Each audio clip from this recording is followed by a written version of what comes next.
السلام علیکم ورحمۃ اللہ وبرکاتہ۔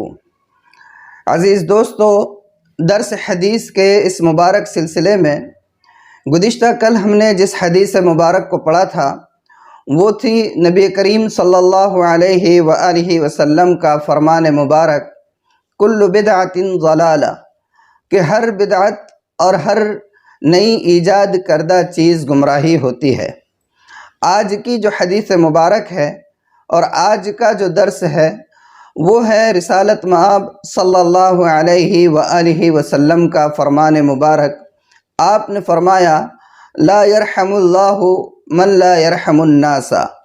مختصر سی حدیث مبارک ہے، میں روزانہ کی طرح آج بھی اس حدیث مبارک کو 2 سے 3 مرتبہ دہراتا ہوں، آپ بھی میرے ساتھ ساتھ دہراتے چلے جائیں تاکہ یہ حدیث مبارک آپ کو آسانی سے یاد ہو جائے۔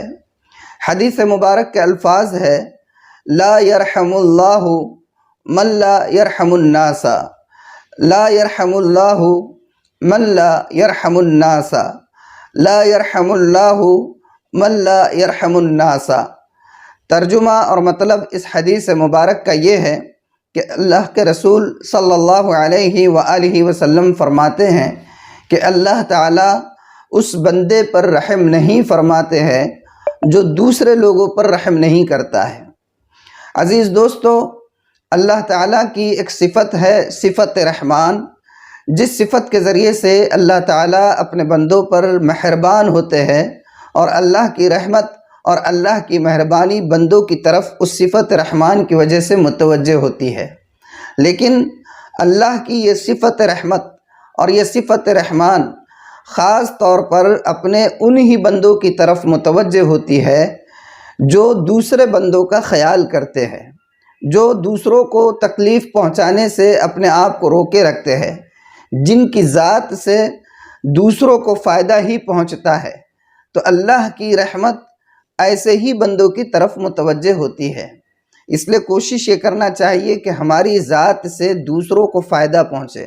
اگر ہم کسی مظلوم کو دیکھیں کہ وہ کسی پریشانی میں مبتلا ہے، حالات کا شکار ہے، کسی وجہ سے پریشان ہے، تو ہمارا کام یہ ہونا چاہیے کہ ہم بجائے اس کے کہ تماشا دیکھیں، فوراً اس کی مدد کے لیے آگے آئے، اس کے حال پر رحم کریں۔ اور ایک بات جو ذہن میں رکھنے کی ہے کہ دین اسلام کی یہ کتنی خوبصورت بات ہے کہ اسلام نے اور نبی کریم صلی اللہ علیہ وآلہ وسلم نے رحمت کے اور مہربانی کے اس دائرے کو صرف انسانوں تک محدود نہیں کیا ہے، بلکہ اللہ تعالیٰ کی رحمت کا دائرہ اور اللہ کی صفت رحمان کا دائرہ یہ انسانوں سے آگے بڑھ کر جانوروں تک کو محیط ہے۔ حدیث کی کتابوں میں یہ واقعہ نقل کیا گیا ہے کہ حضرت عبداللہ بن عمر رضی اللہ عنہ ایک مرتبہ کہیں سے گزر رہے تھے۔ آپ نے دیکھا کہ ایک لڑکا مرغی کو باندھ کر اس کو تیر سے نشانہ لگا رہا ہے۔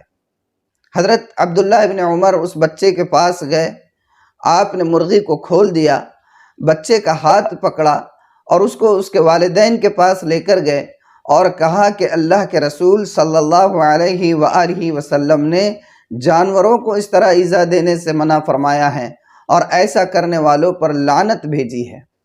اسی طریقے سے ایک معروف واقعہ ہے کہ ایک شخص جو سفر پر تھا، راستے سے جا رہا تھا، سخت گرما کا موسم تھا اور چلچلاتی ہوئی دھوپ تھی، پیاس سے بے حال ہو گیا، بڑی شدت کی پیاس اس کو لگی ہوئی ہے۔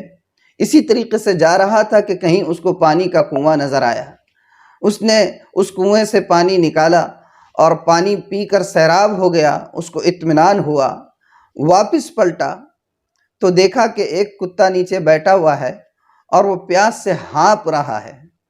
اس شخص کو فوراً اپنی پیاس کی شدت اور اس شدت میں اپنی بے چینی کا خیال یاد آ گیا اور وہ سوچنے لگا کہ میں پیاس کی وجہ سے اتنا بلبلا رہا تھا، یہ بھی ایک جاندار ہے اور اس کو بھی پیاس لگی ہوئی ہے۔ تو اس نے فوراً اپنا موزہ اپنے پیروں سے نکالا اور اس موزے کو کنویں میں ڈال کر اس سے پانی بھرا اور اس کتے کو پلا دیا۔ وہ کتے نے پانی پیا اور اس کی پیاس بجھ گئی، اللہ تعالیٰ نے اس کی وجہ سے اس کی مغفرت فرما دی۔ اسی طریقے سے ایک مشہور واقعہ ہے، آپ نے سنا ہی ہوگا کہ ایک عورت کو عذاب اس وجہ سے ہوا کہ وہ محض بلی کو باندھ کر رکھتی تھی، نہ اس کو کھانا دیتی تھی نہ پانی دیتی تھی۔ تو یہ اسلام کا حسن ہے اور شریعت اسلامیہ کی خوبصورتی ہے کہ اس میں رحمت اور مہربانی کے دائرے کو صرف انسانوں تک محدود نہیں کیا گیا ہے، بلکہ اس کا دائرہ انسانوں سے آگے بڑھ کر جانوروں تک محیط ہے۔ کوشش یہ کرنا چاہیے کہ ہماری ذات سے کسی کو کبھی کوئی تکلیف نہ پہنچے۔ تو آج کی جو حدیث ہے اس کے الفاظ میں پھر سے 1-2 مرتبہ دہرا لیتا ہوں، آپ بھی اس کو دہراتے چلے جائیں اور یاد کر لیجئے۔ حدیث مبارک ہے، لا یرحم اللہ من لا یرحم الناس، لا یرحم اللہ من لا یرحم الناس۔ اللہ تعالی عمل کی توفیق عطا فرمائے۔ والسلام علیکم ورحمۃ اللہ وبرکاتہ۔